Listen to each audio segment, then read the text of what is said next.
coach as well. There we go. Boom.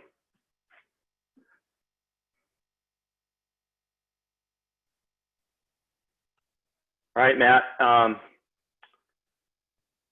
You're ready to address everybody? I'm going to go ahead and kick this thing off, if you don't mind. I'm ready. Okay. All right. So everyone, welcome for tuning in. I'm recording this, and so we're going to last about an hour. But before we go into our topic for tonight, I want to introduce Matt Stevens. He was with us when we did our first webinar, and especially with all the recent events going on across the country, I thought it'd be appropriate to have him address the coach tribe and give us the latest and greatest and sort of what's on his mind. All right, Matt, please. Thank you, Joe, and welcome everybody. I really appreciate you attending here tonight, and I hope these sessions are providing value for all of you. They're certainly interesting for me, and listening to Joe and the, everybody presenting is it's awesome. So I hope you and your families are doing well, staying safe. These are certainly unprecedented times for the entire world and for us here at THF as well. But we're all going to get through it. And I just wanted to kind of give you an update on what's going on at THF. If you haven't heard, which I think most of you probably have, is that we have transitioned completely to virtual. We made that decision about a week and a half, 2 weeks ago to try to get in front of it. So even our in-person cohorts are now being done virtually, either via Zoom or Verbella or webinar, or whatever the various program directors see as the best methodology. It's going pretty well, although the guys and girls who were in the in-person classes like the in-person classes and are clamoring to get back to it. But frankly, I don't see that happening in the next few weeks, at least for the spring cohort. It was pretty seamless from our end, and I'm extremely proud of our entire team for doing that and transitioning on a dime to really not let up on the program content, just changing the means of delivery. So I appreciate it, and it's going pretty well. The second thing I want to talk about is I want to thank all of you for walking the journey with us and continuing to stay the course. It's interesting and stressful times for a lot of people, you included, and particularly for those who are getting out of the military or thinking about it right in the middle of this this crazy, unprecedented, ambiguous time frame that we're going through.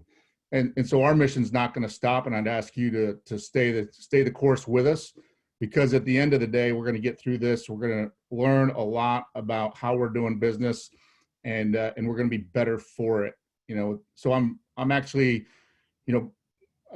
I like to work in ambiguous environments. I certainly don't like what's happening to the country right now, but I think at the end of the day, we are going to be way better for it. And I'm not sure how many organizations were postured to take advantage, or at least to continue without a hiccup in delivering what they were doing. But I feel like we're in a pretty good position to do that, to keep doing it, and then plan for the future if however long this thing lasts. The final thing is really we're going to continue to need your support. I've had a couple, if you look at businesses across the country, people are cutting headcount left and right. They're taking out costs however they can. We don't have the luxury of doing that. Pretty much everybody we have is mission critical. So I can't just cut costs, except on some of the travel and some of the food and things like that. Some of our donors have reached out and they're fully committed. Others who are in a not as good position, particularly some of the other military support organizations, are in a less great position and have signaled that they may be, forced to make some tough decisions in the future. So I hope that doesn't negatively impact the Honor Foundation, but I have to start thinking about it now as if it will. So I'm doing that. If any of you have great ideas in that realm, please let me know. But I'm going to press forward and dig into this thing, as is the entire team, and get through it really, really stronger. I feel good about it, and I feel like we're in a good position, but I am starting to plan for contingencies in case some of our major funders fall out. So I'm going to pause there to see if anybody has any questions. Please type them in the side in the chat room if you have any for me, because I probably won't stay for the entire webinar. Thanks, Matt. Yeah, so if there's any questions from the coaches or those that are viewing, down below, you have a Q&A button. Go ahead and click on that. I'll see the questions and we'll try to answer them.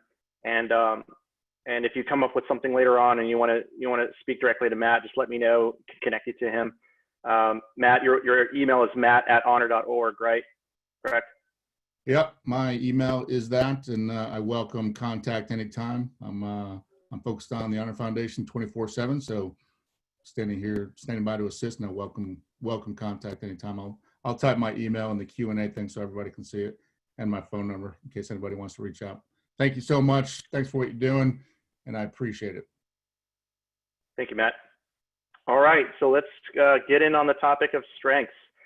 And what I love about this topic tonight is that it's one of those topics that's been with us from the very beginning when the Honor Foundation started.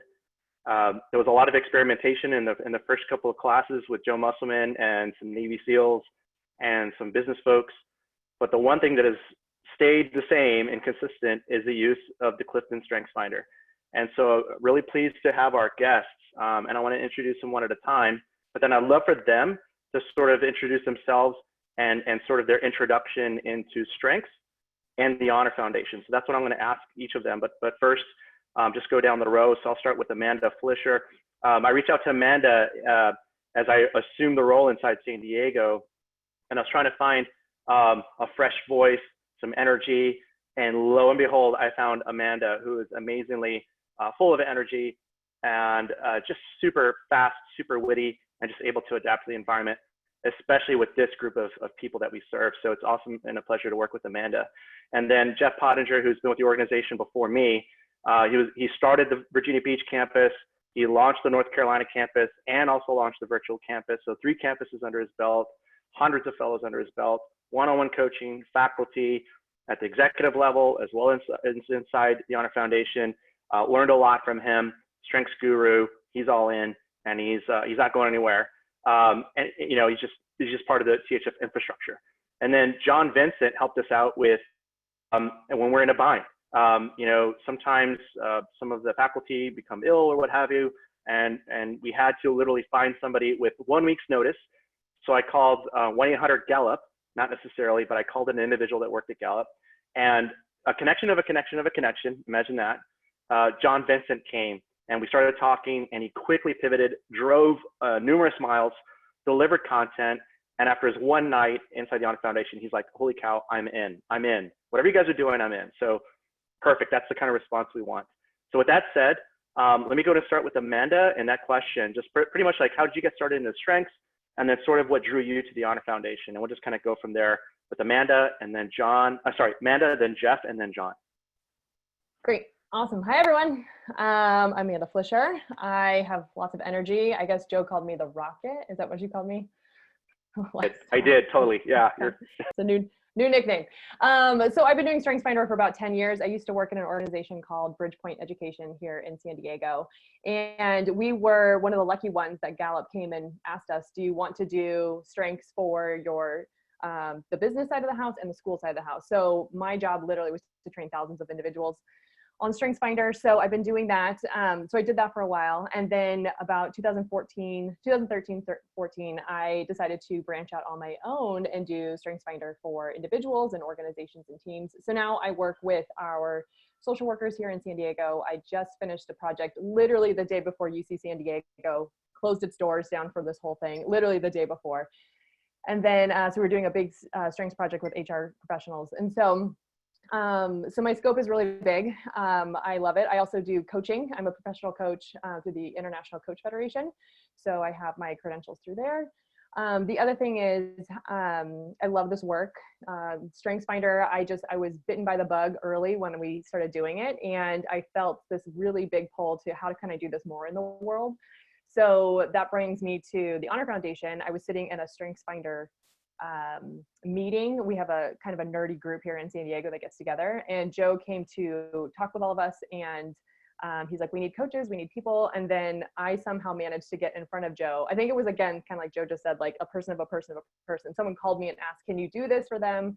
I said, sure. But the first night I worked there, my first class, I was 9 months pregnant, pretty sure I was about to deliver. So Joe always makes fun of me that I literally would talk and then take this big deep breath because she was sitting right on my, she was just sitting really low on me that night. But it was really fun to be working with the Honor Foundation. So I've appreciated it. I love this community. I actually have a student from last class. He happens to be in my, I also teach a college class. He, one of the Honor Foundation students is also one of my students starting this week. So it's fun to see him all over the place. Wonderful. Thanks, Amanda. Yeah. Jeff, over to you. Thanks, Joe. I'm Jeff Pottinger. I'm a retired Navy captain, retired in 2001. And my first introduction to strengths was when I was with Circuit City, which was the second company I worked for after my retirement.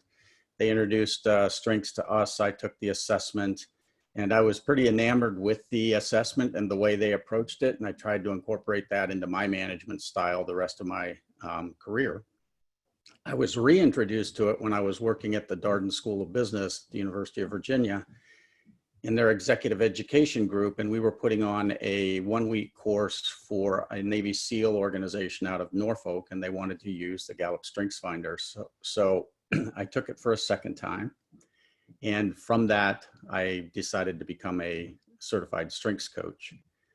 3 years later, Joe Musselman found me and recruited me into the Honor Foundation. And as Joe said, I've been involved with THF as an employee and now as an independent for the last 4.5 years. In addition to doing strengths with the Honor Foundation, I teach strengths for the Navy up in Newport, Rhode Island. I work with Virginia Beach Parks and Rec here in the Virginia Beach area. I've worked with Ohio State University and with several other veteran organizations. So I incorporate strengths into everything that I personally do, my coaching as well as my teaching. And I'm just proud to be a part of the THF organization. I'll be a part of the organization as long as they'll keep me and as long as I can do it, which I hope is for a very long time. And I want to take credit for John being here because it was this faculty member who had a last-minute major surgery that opened up the spot for John to join us down in Camp Lejeune. So, John, over to you.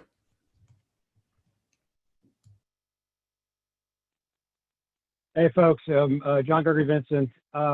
Military-wise, I'm a retired Navy Command Master Chief. I spent 15 of my 20 years on submarines before getting into the Command Master Chief program.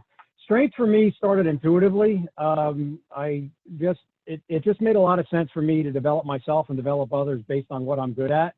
And then what I suck at, just partner with people that are good in the areas I'm lousy at. I didn't actually know until I stumbled across Jim Clifton's book, Soar With Your Strengths, I think in the mid-90s, that there was actually some good science behind it. And then actually became just a full-blown junkie when First Break All the Rules came out in '99. Retired from the Navy in 2003, went to work at CBS where I was essentially a corporate troubleshooter, and all I did was do what I did in the Navy. Just built teams and fixed teams by using what are people good at, what are they not good at, and how do you pair them together to get the most out of everybody synergetically. Fast forward, left CBS, started my own consulting firm. Actually got on Gallup's radar because I was beating them on some small contracts, and they wondered, who's this idiot in South Carolina beating Gallup at Gallup Strengths? So they did what any good company does. They came and they basically bought me. So I became a global consultant for Gallup. My expertise is in specifically executive coaching and engagement. Did that for many years. My wife went out and wrote a best-selling book, Crazy Woman, and it kind of took off. We took the company off the shelf, and she hired me away from Gallup, and that's what we do. We do leadership development through a patent pending model that she created. To Jeff's point about how all in I am on strengths, the methodology of our approach is strength-based, inclusion-focused, mission-oriented. So it is literally the foundation of our company. It is the foundation of our patent. It is the foundation of everything we do. Everyone already knows I kind of showed up by an emergency phone call. I'm sorry that it was for medical reasons, Jeff, but I'm glad Joe called. Great organization. I do work all over the place. Right now, everything's virtual, but we do work in about 16 different states, universities, large organizations, small organizations, and the Honor Foundation. I was just so impressed, not just with the cohort itself, but how things were run and the level of commitment and the level of expertise. First-rate people, every human being I've met. So absolutely true that I turned around and told David, hey, whatever I can do, I'll do. So there it is. That's John in 2 minutes and 17 seconds or whatever. Awesome. Thank you so much. So I want to jump right into content. And this question is open to anyone. So just kind of make sure you share the time. But basically, why strengths? There's Enneagram, there's Myers-Briggs, there's DISC. There's so many assessments out there. What makes strengths so valuable, specifically for our fellows? And I think this is good because we got to think about our coaches out there listening and who may be familiar or unfamiliar, or maybe have taken the assessment and have never been coached. Why did we choose that one? And just kind of want to throw that out to you all, especially those of you that with a big perspective of all the assessments out there. Yeah, I'll take a very quick. Most of the other assessments, Myers-Briggs, Colby, LIFO, DISC, all valuable in their own right, but they all come out of Carl Jung's 4 archetypes. So you kind of get this narrow view of yourself, which is helpful, especially in a team setting. But it's like, great, I'm a dominant influencer. I am an ENTJ, and now what do I do?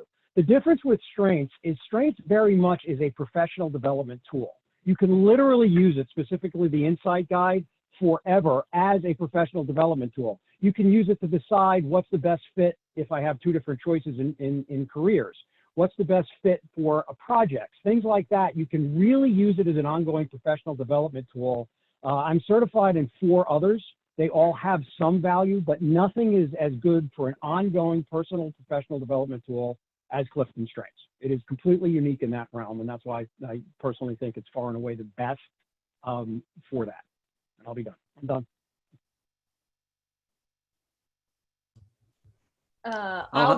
Go ahead, Amanda. Jeff, go for go it. ahead. I just would piggyback. I would say certified in a bunch of other work as well.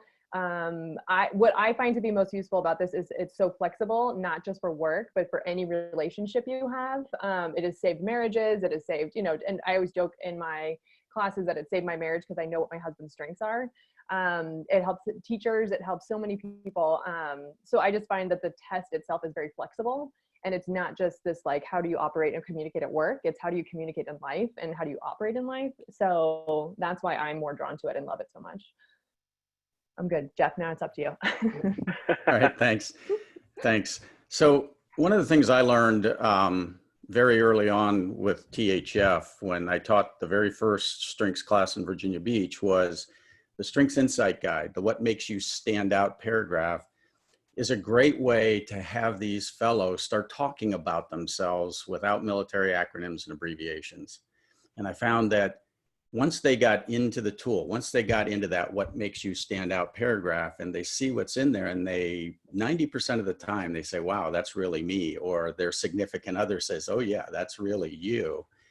They tend to be more open to use that in conversations about discussing who they are and what they bring to the table.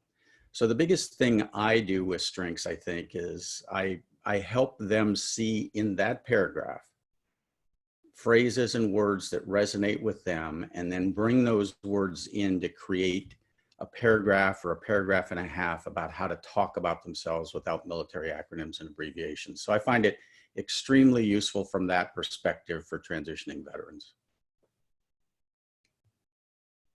I got to remember to unmute myself. No, thank you for sharing that. I think, I guess, what are some of the questions that you see, not just from fellows, but all your clients, those of you that do the strengths outside of all 3 of you, are the questions similar that the fellows have? So imagine the fellow on night 1, they've already done maybe the highlighting exercise, and maybe they haven't, but they're reading this and they're digesting this. What are some of the questions that just immediately you see that are just kind of common? And then maybe think about, some things that the coaches could do to help them maybe understand the answers to that question. I'll jump in. We'll go in reverse order, and then Amanda, you can get the first shot on the next one. So I think the most common, I get, there's two questions I seem to get frequently, and I actually feel like I get them more frequently at THF than I do with my other clients. And that is, hey, Jeff, this is kind of horoscope-ish. And and I love that question because it gives me the opportunity to play with them a little bit. So I'll ask them, you'll hear me talk about the insight guide, the what makes you stand out paragraph a lot, because I just love that piece of the Gallup reports. And so I'll just ask a couple. I'll have looked at their overall reports and I'll say, I know about 10 or 12 of you have learner as one of your strengths. Can you open up your insight guide, open up to the learner page and look at the what makes you stand out paragraph? And I'll just have one of them start reading their paragraph. And I'll let them go for a couple sentences and then I'll stop them and I'll ask another to read. And as soon as they start reading, the whole class gets it. And I'm able to make the point that the what makes you stand out paragraph of the Insight Guide is unique to the individual. And it's based on how all 34 of their talents interact. The general theme description could be horoscope-ish, but the what makes you stand out piece of the Insight Guide is what really sets them apart. And the aha moment happens when we do that little exercise. And then the second one, and I'll just answer this one real quickly, is I got to tell the story. I had in my very first class, I had a E8 SEAL Master Chief. When I said, I used one of Clifton's quotes about, you know, to basically, you can't be great at anything other than your strengths. And pardon my French, but he just leaned forward, looked at me and said, bullshit. And it was my first class. And actually Matt was in that class and it wasn't Matt. It wasn't Matt. He may have thought it, but it wasn't him. And so I just asked him what he meant by that. And he said, hey, I didn't know how to swim and I wanted to be a SEAL. Okay, how did you learn how to swim? And he walked through this whole process of how he learned how to swim. And he passed the test. And I looked at him and I said, this is going to date me. I said, well, do you think you can beat Mark Spitz in the pool? And he goes, oh, hell no, I sink when I jump in. I said, that's absolutely the point. You can be great at your strengths, but you may not be great at the stuff you're not really good at. And so those are the two things I kind of get the most, is this pushback on you can't necessarily be great at something that you're not naturally talented at, and the horoscope. So those are my two. So I'll hand it off to Amanda. Well, those are great. No, I was gonna say the big pushback I always get is always like, is this a horoscope? Is this whatever? But the bigger question too is like, well, how do I get my bottom 34 up, or how do I use the other strengths? But back to Jeff's point, which is just, you know, you could be good at these things, but you're not gonna be great at them. There's these really innate qualities that you have about you. But the other thing too that I get a lot of is that space of letting go of what they're not great at. And so it's like the aha moment they have in that classroom and as coaches, it's helping them to let go of that feeling of that you don't have to be great at all the things. The idea of you is to be great at the very things that you have been given. And so the questions they kind of have is like, well, can I let go? Isn't it true we have to be well-rounded? And I just kind of call BS on all that of you need to be well-rounded and just really go into the space of like, why wouldn't you not be greater or be great in the space that you're already great at and just work there. So that's just kind of as coaches to be thinking about helping them navigate, especially if they're going into interviews or just figuring this stuff out, leaning more into those things they are really great at doing and exploding those more. So that's really the questions I get a lot. So good. The questions I get are very, very similar, but I think it's very important when you're coaching. If you really, first of all, you need some credibility here. You better use this stuff yourself. If you don't use this stuff yourself, anybody will smell fake. Like, yeah, I took my report last week and it's really good. You should use it too. So I'm not saying you have to have 10, 15, 20 years of this, but you have to be somebody who actually believes in this. And the other thing, as quickly as possible, I'm not going to repeat what Amanda and Jeff said, because I hear the same stuff. But immediately I tell them, I am asking you to take a leap of faith here to completely rewire the way we're raised. When we're in third grade and somebody comes home with 3 A's and a C, nobody gives a crap about the A's, and we all freak out for Mathnasium's number for the C. But when we get into the military, we know what the gig is, right? We get hammered on this stuff when we finish last or this and the other thing. Our entire life is wired to fixing what we're not good at.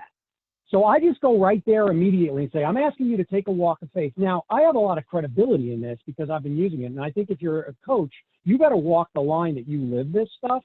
But if you are, and it doesn't have to be for a decade, but, even whatever. But when you say, take a leap with me, here's what I promise you this will do. How do you really get great results is be even better at what you're naturally talented in. And when you get to other areas, be okay in them. But if it needs to be a great performance area, partner with somebody. And this is just a great way to say it's okay to just be okay. Be great at what you're good at.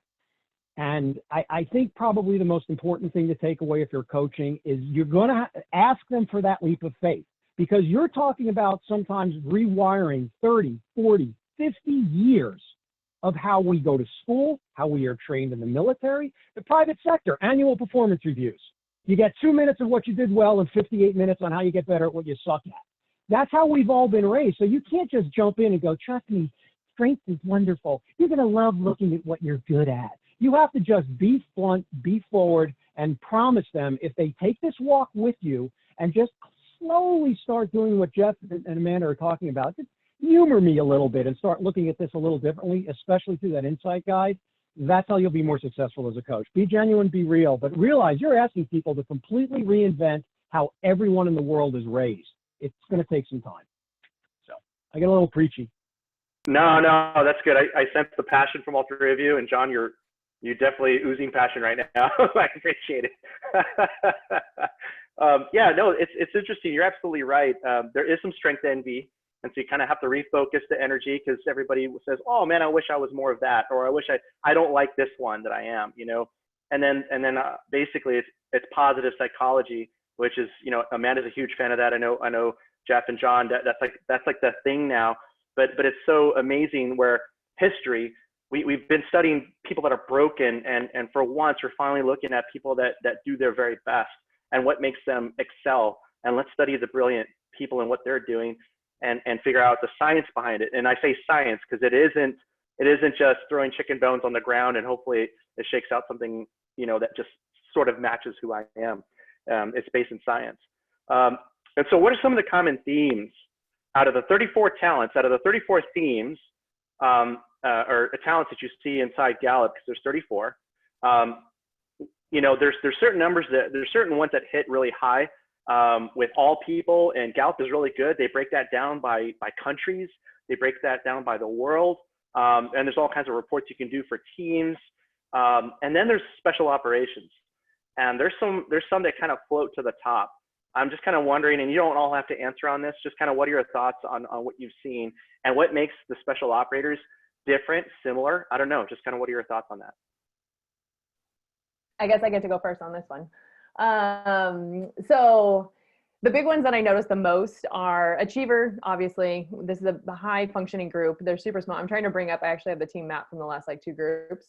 So I was trying to figure out what that was, but most of those executing themes are the big ones that we see, but there is always a ton of self-assurance in this group. And self-assurance is really rare. Actually, in most of the organizations I work with, especially I work with our social workers and I work a lot with HR professionals, but even IT departments that I work with, this group particularly has a lot of confidence in themselves and a lot of that external, those influencing, executing strengths.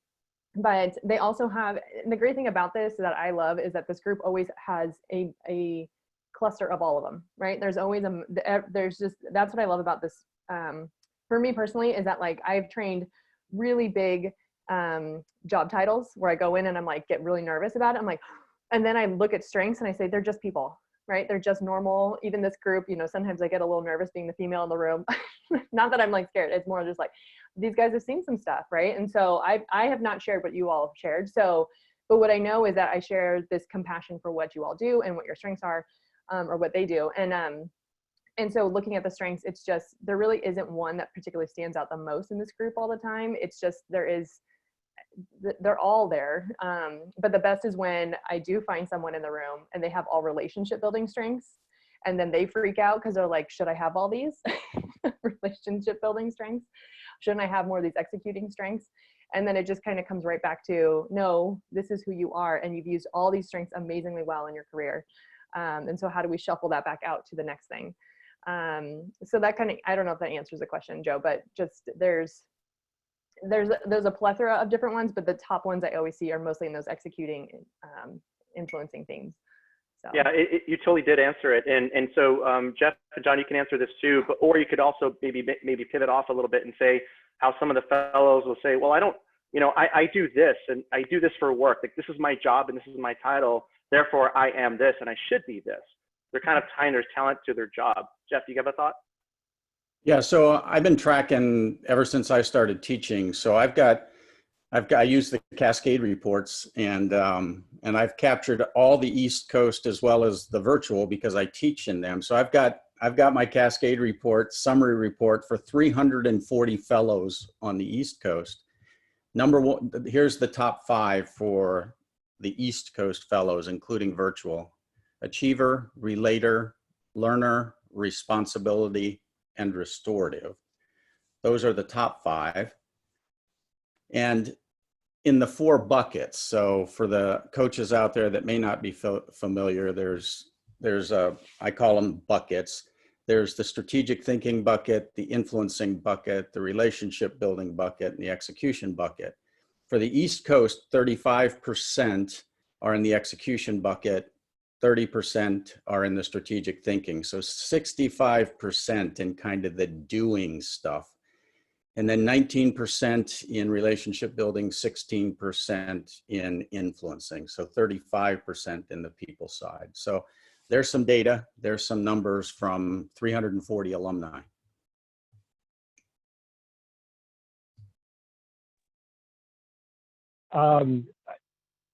I'll jump in here quickly because what Jeff just shared, when he talked about, that's actually really cool data, because I think Jeff or Joe, one of your original questions was, what's the difference between the general public? And we get this all the time. When I go into and I do work with the federal government, and I'm talking government employees, not spec ops, not military, they're like, well, obviously, we're highly analytical people and we're going to be very different than fill in the blank. They're not. I hate to tell you this, the only difference is that we're very unique individually, but we're not all that unique as far as strengths goes. In fact, Jeff literally named responsibility, learner, I wrote these down, achiever, relator, as those, I think, were the 4 that you said, 345 people. Guess what 4 of the most common 5 themes are of the 23 million people that have taken CliftonStrengths? Jeff just named them. So here's what and I think this is important for coaches. Let people know, yes, you're special individually, but collectively in the strengths world, you ain't that special. Just because you might do something incredibly unusual for a living doesn't mean you're any different than that school teacher as far as what you're pulling from. And I think that's an important thing to get past. To Joe's specific point, when somebody says, man, I'm a sniper, and that in order to be a good sniper, you have to do this, this, this, and this. And here's what I'll tell you. If they are an excellent sniper, give me their insight report, and I'll tell you what they use to pull from. And it's different for every person. It's that beauty of what Jeff was talking about earlier, about how unique each person is. Even when they have the same name theme, you can tap into things differently. The way I pull on my maximizer is not the way, I have no idea what Jeff and Amanda have or Joe have, but let's say they have maximizer. They tap into it differently. Here's the other cool thing about themes. They are malleable. You can manipulate them and use them because you should be using them in conjunction with your other themes. So you have great flexibility. So when someone says, probably what I hear most common, especially with military folks, is my strategic should be higher, right? It's not in the top 5, and I'm the most strategic person in the world. I'm highly responsible. Yes, you are. And I can show you exactly where your insight report, where that word appears 9 times. You just don't have the theme. So from a coaching perspective, spec op folks are not any different than any other body of people. They test out exactly the same as far as percentages. Jeff's numbers are awesome data because those are exactly 4 of the 5 most common themes across all. And secondly, is no two themes appear and manifest themselves in different people. So they are going to develop differently, and that's very important as a coach for you not to look at responsibility and go, I know this person. You need to look at their top 5 and then their insight guide. Then you have a chance of knowing that person. So there's a lot of malleability even within the same theme. I don't know if that was value added or not, but I don't know. No, that was great, John. No, so I just want to touch on that point again that you just said. So coaches, if you're somewhat familiar with strengths, you'll know that they're given their assessment and the fellows will have their top 5 report. And you might be somewhat familiar with the definitions of these, and you can't really assume, oh, they have this talent, therefore this is, to your point, John, exactly how you're wired. That's not necessarily true. It's really a collection of all 34 in the order at which they are kind of tied that creates that unique thumbprint, if you will, or fingerprint, and the uniqueness of that individual. And the other thing too that I love that was mentioned is, and the analogy of a sniper, right? So let's just say they're top of one person, 2 snipers, one's maximizer, the other one's restorative, and then there's a bunch of others down there, right? So at the end of the day, are they going to hit their target? Navy SEALs, highly trained, are they going to hit the target? I would put my money, yes, both will hit the target, but how they approach that, how they leverage their mindset to either be inclusive or empathetic, all those talents just kind of come into play. And that's what's really cool. So let me see, I have a couple of questions from the coaches. Let me make sure I hit these. Otis McGregor, Joe, sorry. Yeah. 1 second. Yes, John, please. This is really important if you're coaching. Gallup has been studying this for 40 years, and what they started with what makes a great CEO. What are the top themes for great CEOs? 40 years of studying, not 23 million CEOs, but whatever subset, there is absolutely zero predictive in themes on what makes a great CEO. It's directly to Joe's point. It's how you tap into what your talents are and aim them at something. So there are no wonderful themes to be a fill in the blank in your next career or your present career. It's how they work together and how they're aimed. So, all right, I'm sorry. No, this is great. So I want to start asking some of the questions for the coaches on their behalf, and I want to throw it out to you and see your responses. And this one is a typical one. So here's a question. I'm concerned that the message of intrinsic strengths undermines the growth mindset. The Strengths Finder identifies stable personality characteristics. It wouldn't change over time. I can attest that when I took it in 2015, 2 of my top 5 strengths, including the very highest one from 2005, 10 years earlier, were not the same. I still think the tool is great, but I don't want to give the message that the results are unchangeable. Your thoughts? I'll quickly tell you the science behind it. They do change. 20%. If you take the assessment every 2 years, 1 to 2 of your themes will cycle in and cycle out based on what you're doing, where you are in life, other things. If you actually look at your top 34, you're really cycling in and out of your top 10 typically. Here's what I will tell you. If your controls in your environment are good, and when I say controls in environment, without taking up too much time, when you take this assessment, it's critical that you're not under pressure, you're not under a time constraint, you're not being distracted. You need an hour of feel-good, chill time to take this thing. Otherwise, it will adversely affect your results. If you take the same control and same environment, something cannot, literally, statistically is impossible for something to go from number 34 to number 2. It's impossible. But how you answer 2 different questions and how long, a matter of 5 seconds and 2 questions can move something from number 4 to number 6, and you have the appearance that you've completely rewired yourself. You have not rewired yourself. These are very subtle. My last point on this is it doesn't discredit it when your top 5 change a little bit. It actually shows that it is somewhat malleable. And the other thing is never, ever, ever coach to your number 1, your number 2, your number 3. They are a circle. I have taken it 4 times. The 2 that have never changed are Maximizer and Futuristic. They've never been higher than number 3, but they're always in my top 5. Your top 5 strengths work in a circle. They do not work, but again, we're wired this way. This is my biggest strength. First of all, it's not a strength, it's a theme. And this is my weakest of my top 5. They work circular. They do change out. The hard math is 1 to 2 will change every time you take it. That does not discredit it. It shows the flexibility and personality in life. Any other thoughts on that? No, I think he did a great job. So I'll just jump in quickly. My own personal experience, I took it 8 years apart and one changed. I had analytical in my top 5. It's now number 7. So um, I think what John said was absolutely correct. They'll move in and out. If you haven't taken your full 34 both times, you won't see that. You'll only see your top 5 and you won't know what was in that next 5.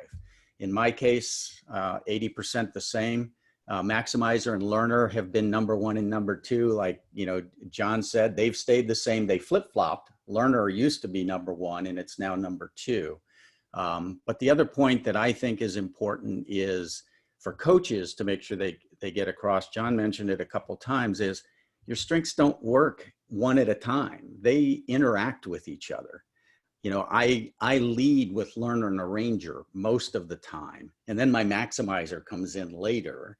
I have kind of a process flow about the way I do my work, and it tends to be in this certain pattern with my strengths. But my wife, all 5 of her top 5 are in relationship building, so, which is rare. And so when I come home, I use my one relationship builder with her. I try to lead with it when I can, but these things work together. They don't work in a vacuum. Great, thank you, Jeff and John. And Jeff, can you say those top themes again from the 300 plus that you received? This is for Raquel, who's asking.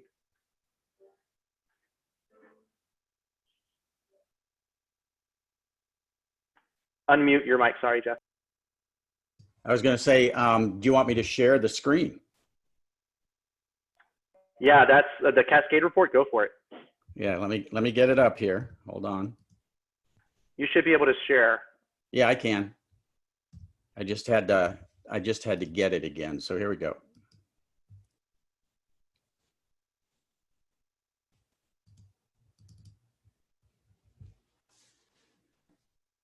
Can you all see it? No, yes. So so those that are viewing, you might have to use the top view option and fit your window so you can see the Cascade report. If those are coaches that are watching this. Yeah, so for those of you that may not be able to see it, achiever, relator, learner, responsibility, restorative are the top 5. The bottom 5 are includer, empathy, maximizer, positivity, and woo. And that's just the East Coast, so Virginia Beach, Camp Lejeune, and virtual.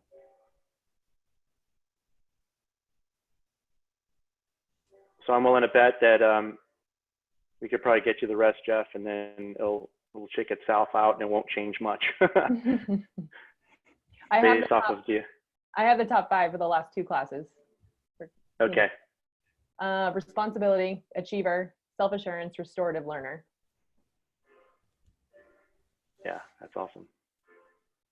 Yep, I see all those popping in the top 10. So yeah, definitely that answered the question. Yeah, if you've only taken the assessment a couple of times spread out and you've only had your top 5, that's not really a fair, you know, view. You definitely want to look at you live in your top 10, top 12. I live in my 12, like for sure, no doubt. Like it just oozes out of me. Okay, so here we have another question. What are the faculty members' thoughts on the use of the top 10? Have you used the full report and discussed how they access the themes in top 10, not just top 5?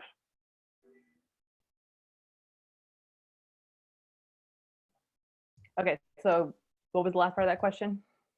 So they're just saying the 5 versus the 10. Like, yeah. Have you done the top 10? Yeah. All my individual clients or anyone that I work with, a leader, like if the leader takes on coaching for a while, I will always do the 34 report. Mostly one-on-one trainings will do but coaching, I always try to do the top 5, 10. I'll try to look through the whole report. But there's so much more information to learn about a person looking at those top 10 to 12. So yeah, so for me, I typically always use the top 5 to 12, if not the whole 34 when I'm coaching one-on-one. If it's possible. If it's not possible, we just stick to the top 5. So. Sure. Yeah, I do the same for individual coaching outside of THF. I do the full 34 reports.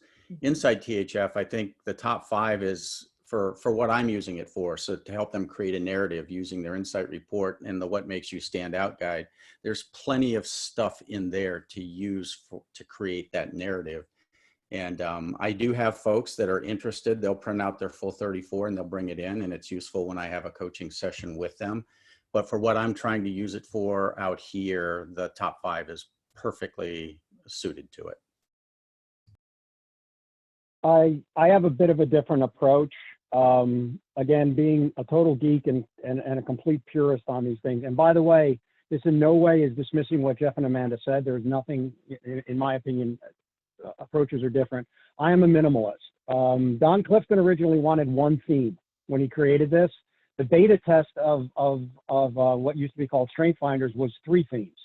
And then he begrudgingly settled on 5 because they just didn't think they could sell something where you only found out 3. So it was really a financial, but I firmly believe less is more. If I'm coaching a Fortune 50 executive or I'm coaching a separating sergeant, I only want the top 5. Here's my theory on that, and this is just my theory. There's no science behind this. It doesn't make it wrong if you use the top 34. People naturally are more curious initially about what number 32 is than what number 2 is. The more you include, now they're curious at number 9, what's number 11? And at number 11, what's number 16? So I just basically say, these are 5. You've got other ones. You're always pulling from all 34. Let's just focus on this circle of 5. And at some point down the road, when your maturity level reaches it, you might be ready for a 34. But this is one of my biggest things when I was with Gallup was I never wanted anyone to see a top 34 unless they've been coaching for at least 6 months, because they're not ready for it. Because everyone will go to number 32 and want to waste their coaching session talking about how to make 32.8. That's how we're wired. At some point, you'll be mature enough to do that, but you have to really, again, I'm not saying it's wrong to not have this approach. Personally, I don't want them to know anything other than their top 5. It's a starting point. It takes a level of maturity to effectively use that 34 report, in my experience. Doesn't make it wrong to do that right away, but I have a bit of a contrarian view to that. I'll just Thanks. well, sorry, go ahead, Amanda. Yeah, I was just gonna say, totally agree with what he's saying, and it is a maturity level, and I only do it with people that I could be with one-on-one that I'm doing a lot of detailed. My one-on-one clients are working with me for 6 months to a year. So it is like dripped out. We work through it.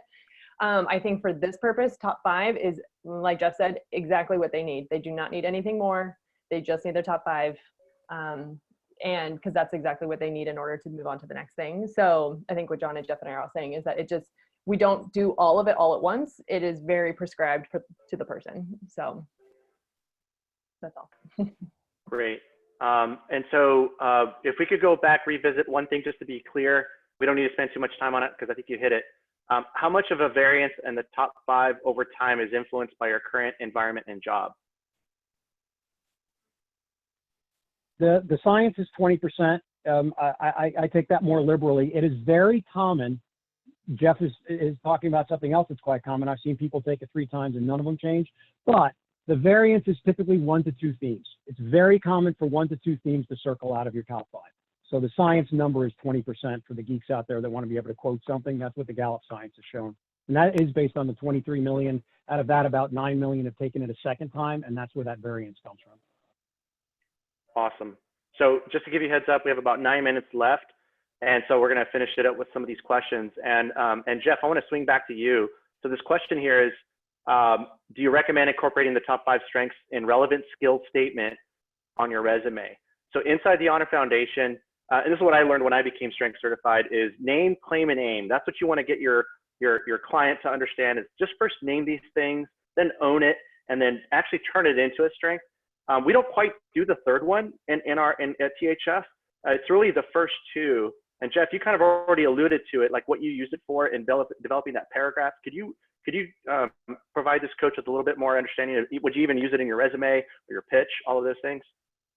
Yeah, so I definitely aim the what makes you stand out. I aim that, and I aim it towards creating a paragraph to talk about themselves. So I'll ask them, and I think it's a fairly standard exercise I think a lot of coaches use, is highlight your what makes you stand out. I try to limit it because a lot of them will highlight the whole dang thing. But I tell them to limit it to the 2 sentences that resonate the most with you. So that pulls 10 sentences out. And then I just work with them to turn that into a paragraph so that they can talk about themselves. For those that do that homework and then come back to me, the next step is you can use those sentences, and maybe the next step is think about a time. You have 10 of them. You highlighted 2 in each paragraph. Think about a time you used that and what were the results.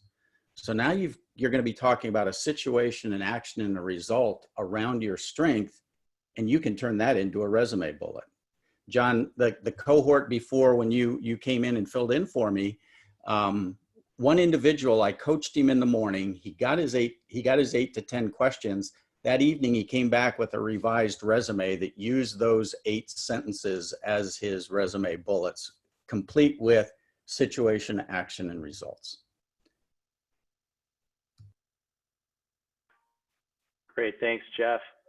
And so we have a thought from a coach, and they want to get your reaction to this statement. So I received a great description from a former Gallup trainer. And this is, quote, "Your top 5 are who you are and may not be seen." Sorry, let me read this again. "Your top 5 are who you are. You may not see them in yourself, and you take them for granted. The next 5 are what you do and what people see." So this is what they heard from a Gallup trainer. Just what are your thoughts on that and the reactions? Does it seem legit? Is it something, I don't know, just what are your thoughts?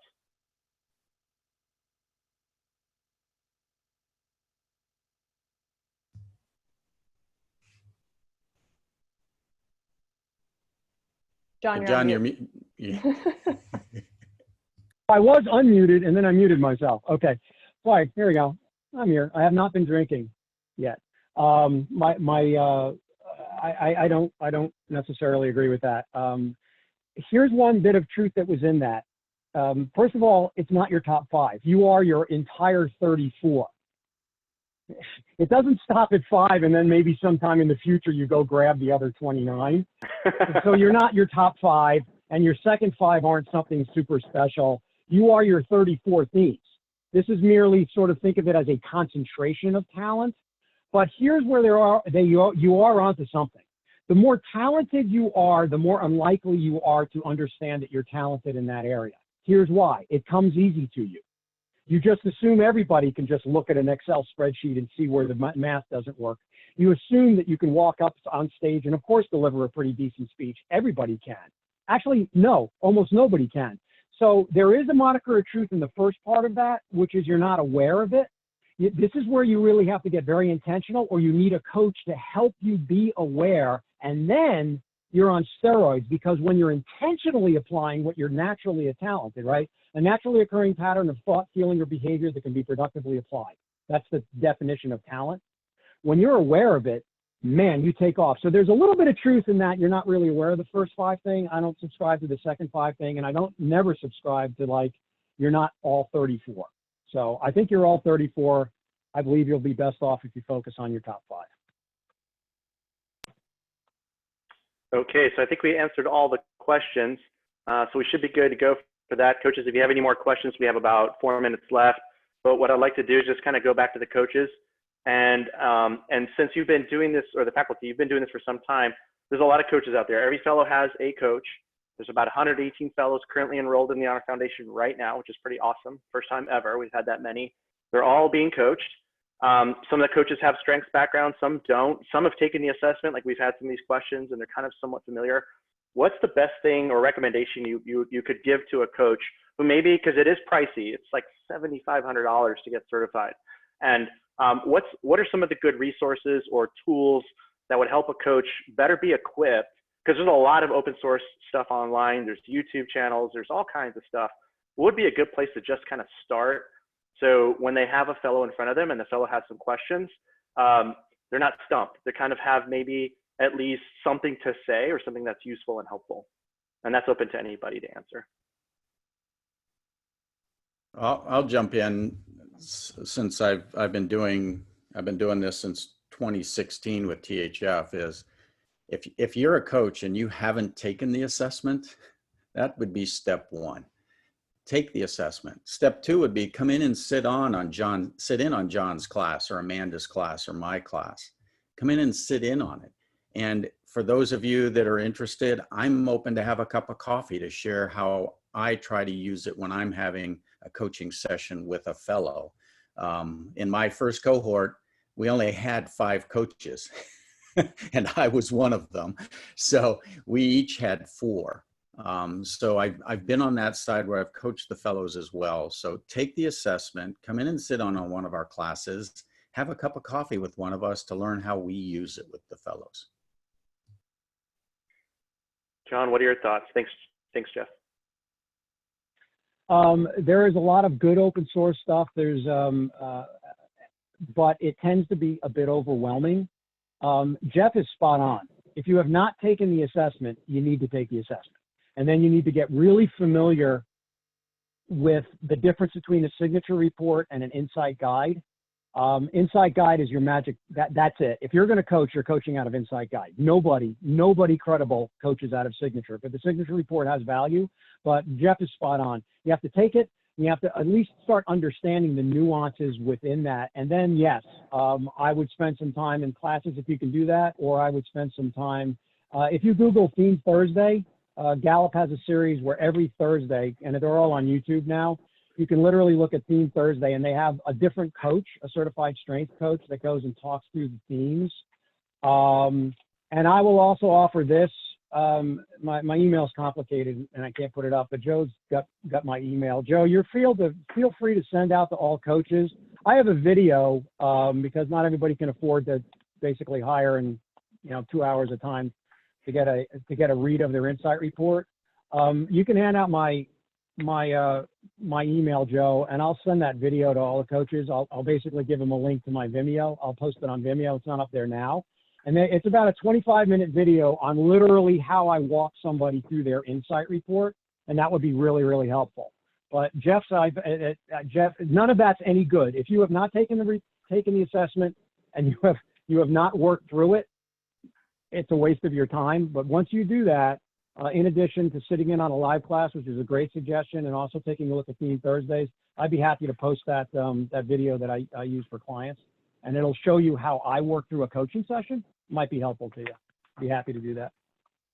Awesome, and we have time for Amanda. What are your thoughts for coaches that maybe not certified? They've already recommended, take the assessment first, but what are some other thoughts that you have? Yeah, I would just even say, try to grab the book or even just some of those resources that are really great. But as coaches, you don't need to be expert in everything. You just don't. That's the number one thing that I love about coaching is that our job is to just show up for people and help them through this. So ask them questions. What did they learn about it? What did they learn from the class? How can you support them? Kind of just work through that, but definitely taking the assessment, getting the book, anything that's free. There's so much free stuff online. It's super helpful, but just, I would just show up and be curious, get them to tell you what they've learned and open up that insight guide they have. It's the best way, I think, free wise to make this happen. So, and I apologize, my internet, we're sharing this, with every child and husband that's home right now. So I apologize. It's all good. It's life. Yes. It's all good.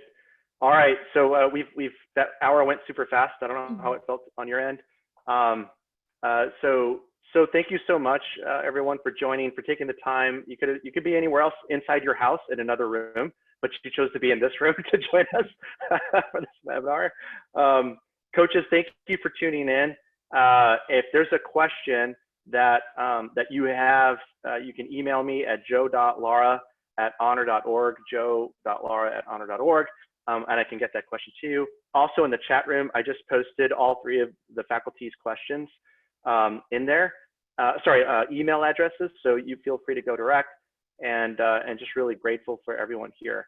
So Jeff, John, Amanda, thank you so much for taking time with us. And I love the fact that all 3 of you are together, and we're going to keep doing this across all the curriculum as we go throughout these next webinars.